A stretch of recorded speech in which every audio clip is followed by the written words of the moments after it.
Ready to hit the pause button on your parenting fails? Ready to feel better about your parenting? Welcome to Parenting Pause, the podcast, where all of you is welcome and where you can listen in on how other parents became the parents they always dreamed of being. I'm Leslie Potter, the founder of the Purejoy Parenting Way. I'm a mother, a parenting coach, and a fellow traveler on this journey to wake up in our parenting. And I believe together we can make this a better world for ourselves and our kiddos. So I would love to start today asking you what I ask all the parents that come on to tell me a little bit about you and your family, like how many kids and what was going on in your home that brought you to explore this a little bit more different, radical view of parenting. Let's see. I am a young old man. I'm 48. Geez. I have 3 kids. I have a 19-year-old daughter and a 14-year-old son and a 9-year-old son. When I first got involved in this, my daughter, I believe, was 14, so it's been about 5 years. Yeah, I think so. And I I think she was came 14. into this kicking and screaming and absolutely refusing to change the way that I was parenting. I was a my way or the highway type parent. I came from an abusive upbringing, and in my mind's eye, it was like that was always done to keep me in line and to do what's right. I didn't carry the physical abuse over to my kids, but I certainly carried the emotional and coercive and pretty much I am right and you were wrong view of everything. And I really got involved because my wife at the time was feeling like she was a momster, is how she would say it. And she was dealing with me and my anger, and it was getting the trickle-down effect to her and then to the kids, and she was like losing it on the kids to try to keep them in line for me. So when I first started, I didn't think there was anything wrong with me. It was completely, I was great and everybody else was wrong. And You could just get those little heathens to... Yes, if I could, that's the thing. She kind of, when she, I don't want to say tricked, but when she convinced me to like take a look at this and work with you, it was like, well, this is going to be, this is parenting work. And in my mind's eye, it was, okay, great. Now, I'll figure out a way to get these kids to fall in line and do what I say. And it was completely opposite, because it basically was the eye-opener for myself that, I am not perfect, and there's a lot of my own baggage that got carried through that I had never dealt with. And it really was more about my own work and looking at myself, and, it was a gateway for me to get involved in my own personal counseling as well. And just a complete transformation in how I viewed my kids, how I viewed myself, how I viewed behavior. And it was just a 180 flip for me in my life. So. And I know this was hard. I mean, I really so appreciate you speaking for us, speaking for the male a little bit here, because often, the mamas come into this work. And I want to always make space for the papas here. And that first 6 months ago, we went to task, you and I, with our minds. We did. Didn't we? We did. It was not always rainbows and lollipops. It was headbutting. Fortunately, I've got a really good mind, and so do you. So we were able to penetrate, because I think this is what happens in our parenting. Sometimes we get so caught on concepts like Chris is talking about. We got so get so clear of our right way because we're up in that rational mind. And a lot of this work is all about the emotional maturity and how parenting can be so darn challenging on the emotional level, mostly because most of us did not emotionally mature to the degree that we needed to be adults. We spent a lot of our time organizing our life around not feeling certain things. So we didn't learn to build a capacity to tolerate all feelings that would be arising. And then you get with these little humans that are just feeling everything all the time. Yep. And as Chris said, it's like, let's just get this in control, right? Yeah. I was going to say they are experts, Yeah. children and spouses are experts at pointing out to you the areas in your life that you are trying to avoid or think that you have control over. And, Yeah. it's like seeing a crack in the sidewalk. They just know exactly where to step. Yeah.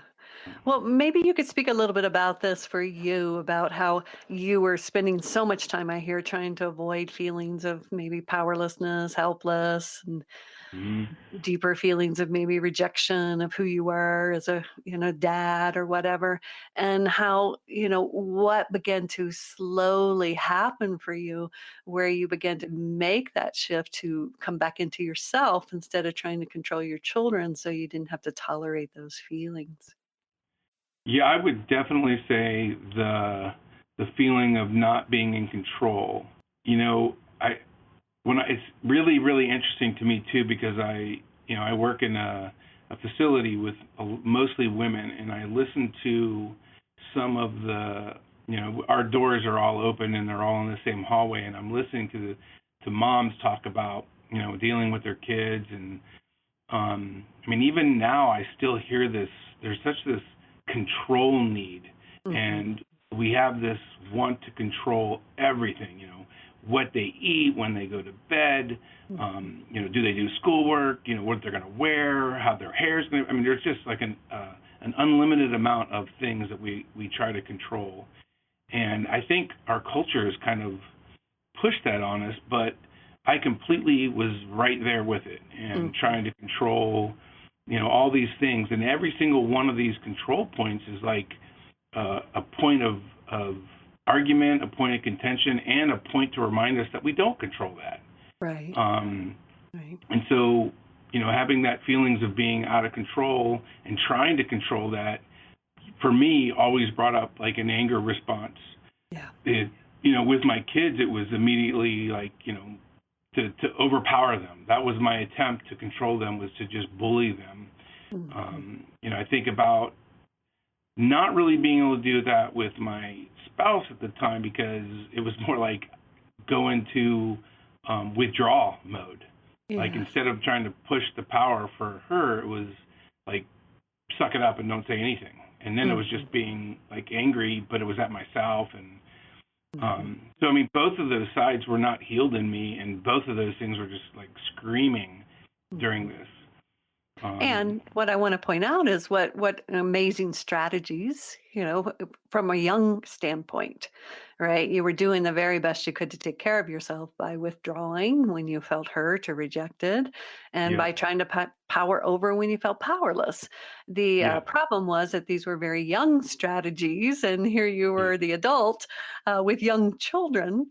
And this is a lot of what this work is about: is growing ourselves up and right. coming from a more adult perspective so that we can actually be with our children in a way that we were never being with, or I guess you could say that we were never been with, being with, right? Yeah, Yeah. yeah. I really dig the thing that you said earlier about building capacity, because I Yes. really think a lot of this work, especially for me, like sitting in a safe seat, was just doing that, was building the capacity to have these feelings. And I mean, I would assume that some of these feelings I have will be here forever, just because that's Yeah. who I am and that's the way I was Hopefully raised, so. right? They're waves in your ocean. Yeah, they're waves in my ocean, and but like learning different ways to feel and be okay with feeling those feelings without like necessarily acting on it. And I think like the feeling of out of control is a good example. Um, because I did not want to feel that, or was unable to, or I didn't have the capacity to feel it, it would just be the overpowering control, my way or the highway. And I mean, it was so bad to the point where I wouldn't even let my kids say sorry, because, I would say, you can't say you're sorry unless you're going to change. And, your behavior isn't changing, so you can't even say you're sorry. That's how controlling it was.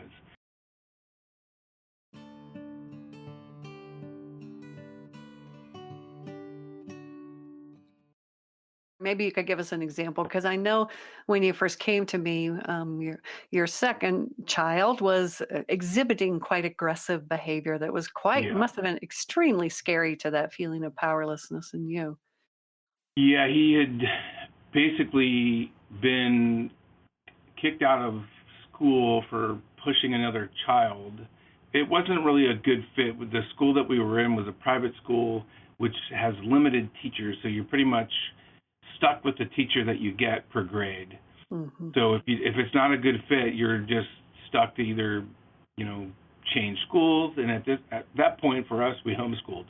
So we switched to bringing him home, because it was just so uncomfortable to be in that position with a child that was really aggressive. Yeah. He was basically the canary in our coal mine for our family. Hmm. So there was so much chaos going on, and he was just playing out that chaos, out in the real world. Hmm. Yeah, in my mind, it was, he's acting out, he's being disrespectful, Yeah. all these things.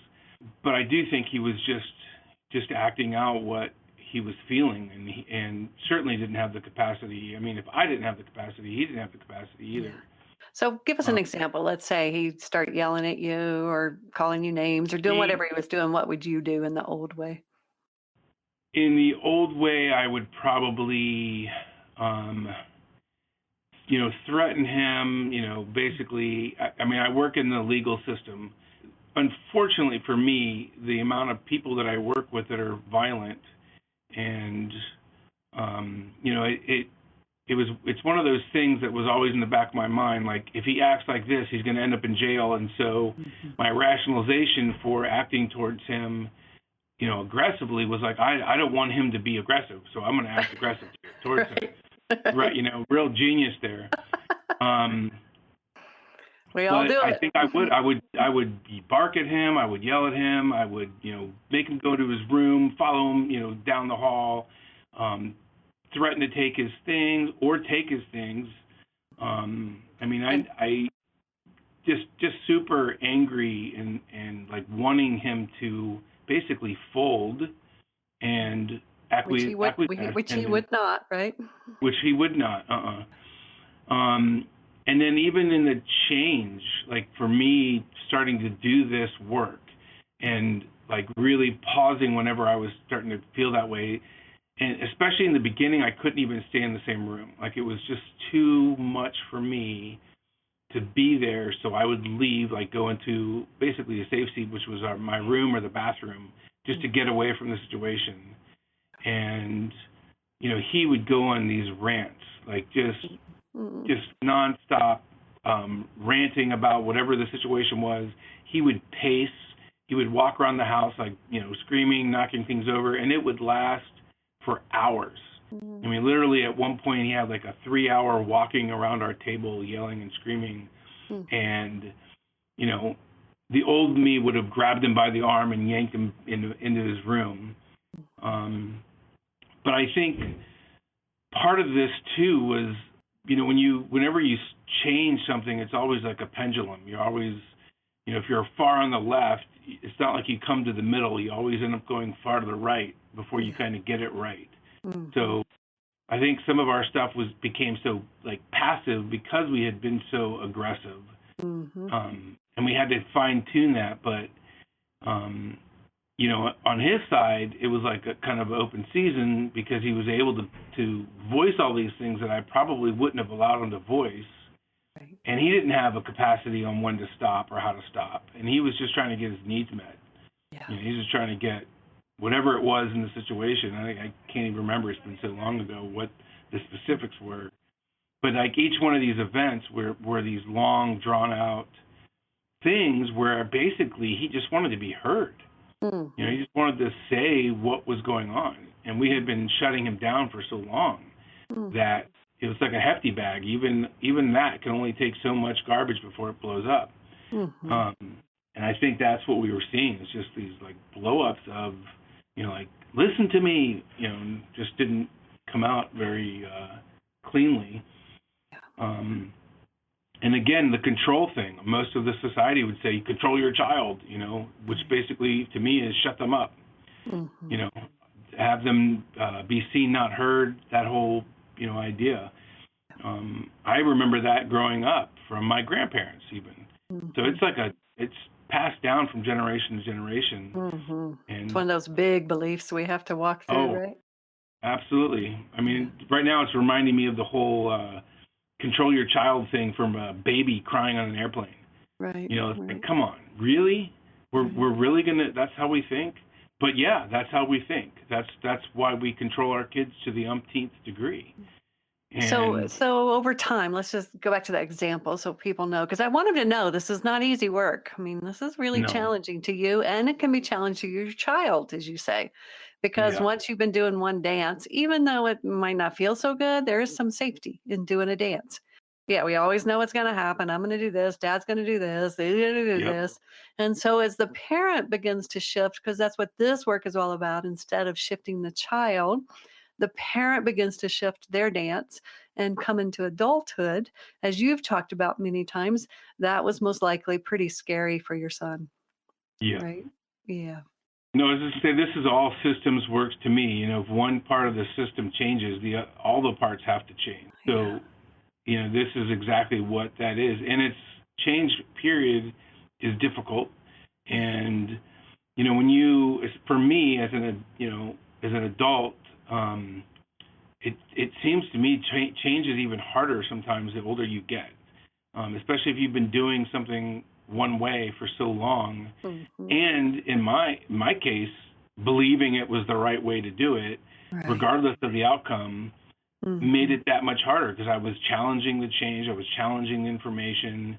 There was so much upheaval, and doing what I do, I think that helped in pushing forward to keep going with the change and not giving up, because I think it gets harder before it gets easier. I think for And everyone it especially, does, right? yeah, Everyone. I mean, and if I look at my son, I think also he had to keep testing the fence. I mean, it's like the whole boundary of the house or the boundary of stuff changed. So, even if you live in an abusive home, you still know what the boundaries are. You still, I mean, I'm going to get beat when Dad comes home. Okay, but you still know all that stuff. So there's a comfort in knowing. And then when you have a change, it's a discomfort in, I don't know what's going to happen. Yeah. And I think that's scary for everybody, especially for kids. Mm-hmm. And so what we would see was actually, in the beginning, I would say for the first couple months, I don't want to say a year, but certainly in that range, it seemed like the behavior got worse before it was finally like, okay, this is the real deal. Like, he kept expecting us to go back to the old way. Yes. And would push the boundary to see if we would do it.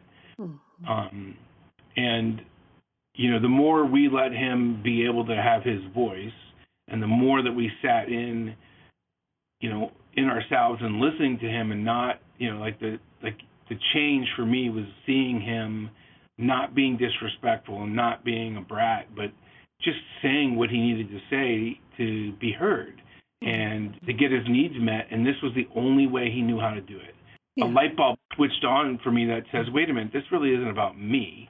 He's not doing this to me. It's not on purpose to me. He's not being disrespectful to me. It was like, wait a minute, he's crying for help. Well, he was actually feeling powerless, just like you, and he had learned how to be aggressive from you, right? Yep, I was the greatest model. Yeah. And so, like, that shift, that was what really allowed me to start hearing him. Yeah. And I think in the beginning, it was just so much that my leaving the situation was because I couldn't hear him. And I think about, well, geez, I wasn't ever heard as a kid. I was always, told I was selfish, and, I had all these expectations, and then if I didn't follow through, I got hit. I mean, there was just so much conditioning to raising kids the way that I was raised, because that's the only way it's just how you were raised. Yep.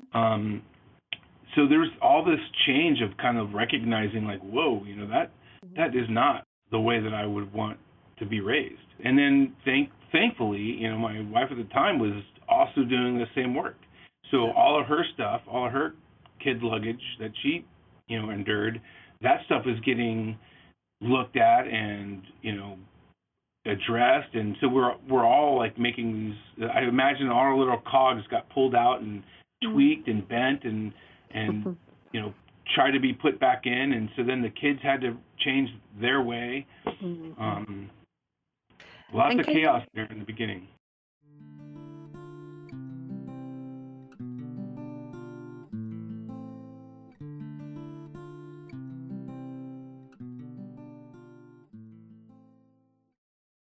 So maybe you could give us a present day kind of picture of what it's like. I'm sure your kids aren't the perfect kids any longer. They're still not behaving exactly how you want them to, right? Right, but I also recognize that my kids have their own path. Yes, beautiful. My daughter's an adult. She doesn't live at the house. But the most important thing that I got from this was how important the relationship was, not what they do, but just the connection that I have with my kids. And it's really interesting. We look back and we see, like, my daughter was 14. Our youngest boy, he kind of didn't really get that old way. Like, he came in and was getting, like, we were making the shift with our middle boy, who had, like, half of his life at that point was the old way and then the change, whereas my youngest was just a kid, and so he got the benefit of us, becoming better parents from the get-go. And then my daughter, she was already at that point, where you have your teenage change anyway, rebellion and everything else. So it definitely felt like most of the focus was on my middle son, just because, like, he was the canary. He was the one that was making the most noise. Right. And I don't know necessarily if that's just the way, if that's the middle child, if it's because he's a boy. Our daughter was much more acquiesced to our demands. So, granted, we still did all the controlling stuff to her, like in the beginning, but she was just more. She was able to be sneaky. I'm sure she did it all, like, she learned very quickly. Oh, don't do that in front of them. Exactly. Which definitely played through if you think about her, high school stuff. I mean, all that kind of, everything. Yeah. I mean, the difference now is let's talk she about comes now. to us and talks to us about everything. I mean, there is no, like, holds barred to conversation. I talk to her at least once a week. I see her once a week. The relationship there is so solid and secure, and not connected to action. It's just connected to, like, our hearts and our our souls. Yeah. And I would even say that about my middle child. I mean, he being pulled out of school, in the second grade. There's all those parenting worries too, like, how is he going to learn, all this kind of stuff. And where he is now, he is basically in 8th grade doing high school, like senior high school work with the homeschool program. So he is the youngest. Most of the people in this program are all seniors, or juniors, seniors, and he's doing the same work. And it's just like, it's pretty amazing. And that's all sheer his own interest and his own want. It wasn't a push. Same with my daughter. Yeah, it's such powerful work to get to see down the road a little bit, because Chris has been doing this for 5-6 years. I've been doing it for 15-16 years. And so when we were in the middle of it, we were just kind of winging and praying it, like, okay, we weren't parenting for outcome, But now that we have some outcomes, because I have an 18-year-old, he's got a 19-year-old, it's pretty darn powerful to see who these human beings are separate from us, and to Yeah. see, who they're coming forth to be and who they are. And it just thrills me. I was telling my mama's group today, I think our job is to tear down the old structures. I think that that's why it's so challenging for us, that we're having to challenge those old structures, and our beautiful children will get to create the new ones, I do believe. Yeah, So, and I yeah, agree with you. I still think yeah, culturally it's still that challenge is yeah. the pressure from the outside. I mean, Yep. like you still Yeah. get other parents that are like, you let your kid talk to you like that, and Yeah. Yeah. um, Well, maybe you could talk real quickly before we go, just about how the group has helped with that so much. I mean, I love our little powerful circles that come together so we can have more than just our insular family, right? right, absolutely. I really have appreciated it. I know when we first started the first year, I think it was mostly like couples work with you, and then we joined a group, Hmm. and I think um, Angelina had already been with your group with like a group before I joined, Hmm. and then I think started in so. with a Yeah. new group, Yeah. Yeah. Yeah. and I think I've gone into 3 groups total, Hmm. and it's super helpful. It's just such a blessing to be in connection, Yeah. be able to hear the struggles that everybody has, being able to share your struggles, and there's been a lot of deep sharing in the group. Hmm. But it just bonds you. It's like shared connections, um, and plus hearing from somebody else like, oh yeah, I know exactly what that feels like, Yeah. and this is what I did, and it didn't work, but this is what I did, and it worked. Right. All that kind of information is just such a blessing. And then Yeah. as we've aged into this, my sharing, I'm certain has helped other people. It's like Absolutely. just sharing my insight of like this is my experience and this is what I did, and Hmm. um, that stuff Well, is just as powerful. Plus, taking your online groups as well. yeah. I've done that. I think this is the third time I've done that, and that always amazes me too, because you do the whole spiel, and I've done it. Like I said, I think I'm on my third time, and every time I've done it, there's like, oh, dang, I don't remember reading that. Just certain things Hmm. stand out, and it's like rereading a really good book, and like, wow, I missed that whole chapter. Um, Well, and so that's I feel why like I get something every time. every time. Well, that's why I wanted to create the podcast. I just wanted to be able to share these experiences with others, that they're, when we come together, I personally feel when we come together in groups, the power that we have to shift our world. And it can feel so, as I say, insular and isolating to be in your own home trying to, I call them, create your own parenting pod, create your own new society. I mean, it can feel really lonely. Yep. And just coming together, listening to these podcasts, doing groups, just being together in our, as I say, we are together creating the new parenting template.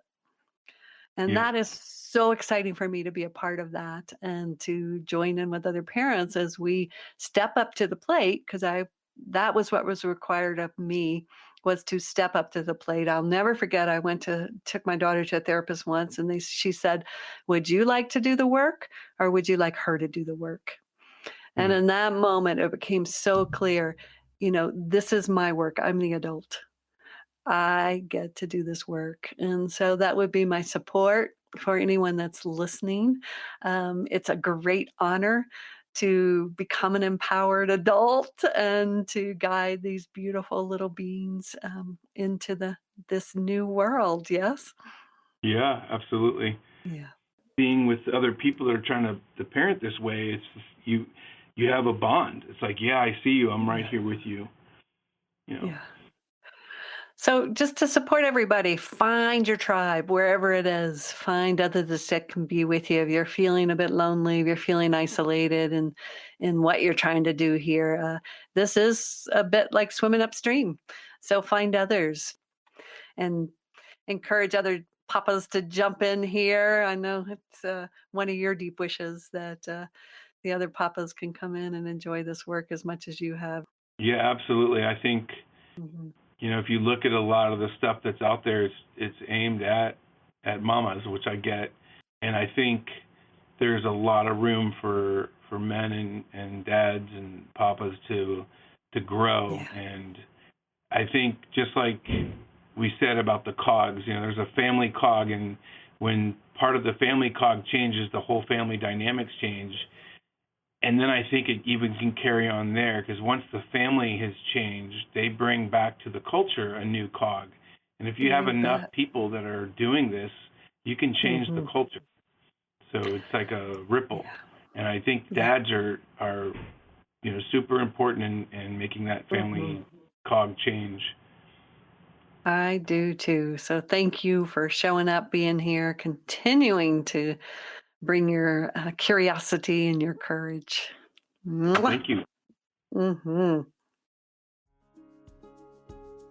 This week, I'd like to thank Chris for joining me today and sharing a papa's perspective on his parenting journey.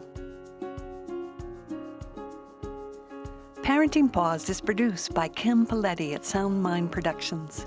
Music by Jan Perchik. You can find the show notes at www.purejoyparenting.com, where you'll get access to the foundational practice of Pure Joy, the safe seat, and find links to relevant topics, as well as a transcription of the show. And if this work inspires you and you would like to practice, come join us in my free Pure Joy Parenting practice group. You'll find the link in the show notes. Thank you for being here today and listening to the Parenting Pause podcast, your partner and support in finding the joy in yourself and with your children. And remember, if you're about to scream, pause.